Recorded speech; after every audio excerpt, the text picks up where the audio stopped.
This is a car for the last mile. Last mile means the products are going to the warehouse by train or lorry, and then they have to go to the customer. And this is the perfect car for that, the Opel Vivaro-e, says Opel.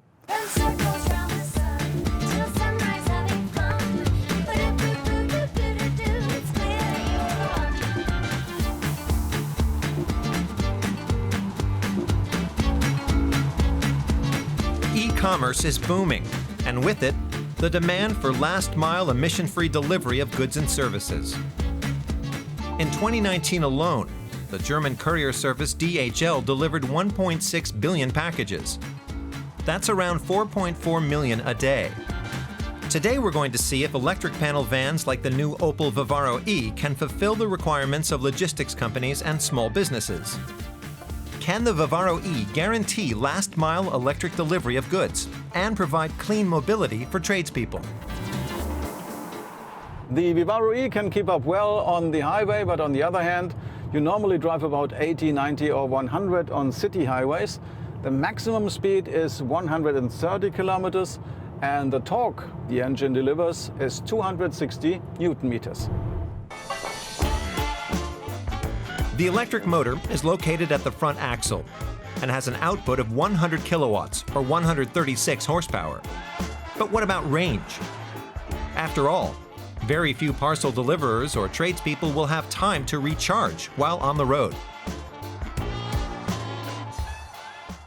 The average craftsman drives around 200 kilometers per day, so the range of the Vivaro-e with about 230 up to 330 kilometers fits the bill perfectly.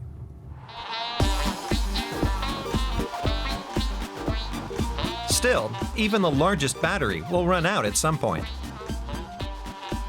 So what about charging speeds and charging options after a full day of work?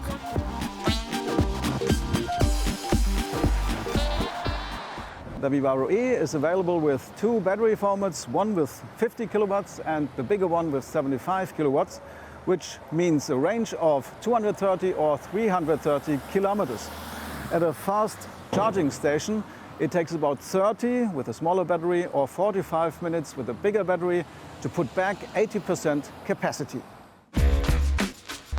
With quick charging on the road not an option for most tradespeople and logistics companies, Opel offers the Vivaro-e with an 11 kilowatt onboard charger for three-phase alternating current, so that the battery can be charged overnight at the company. The battery is located at the floor of the vehicle and leaves enough space for 3 passengers when configured as a double cab, and up to 6.6 cubic meters as a transporter. And there is this so-called people mover version of the Opel Vivaro-e. It's called Opel Zafira e-Life. It's a good match for all services like taxis, airport shuttles or delivery services, and for people who like a lot of space and want to drive without any local emissions. The Vivaro-e can take a maximum payload of 1.2 metric tons. That's just under 200 kilos less than its combustion engine sibling, the Vivaro Cargo S diesel. 90% of modern craftsmen or delivery companies use vehicles with combustion engines, and 3/4 of them are diesel. And this is where Opel wants to jump in with this electric car, because the USP is the TCO, the total cost of ownership, which means purchase, maintenance, service and fuel. And this is where this car can score. Being all electric, maintenance and repair costs should be a lot lower, as jobs like oil changes are a thing of the past.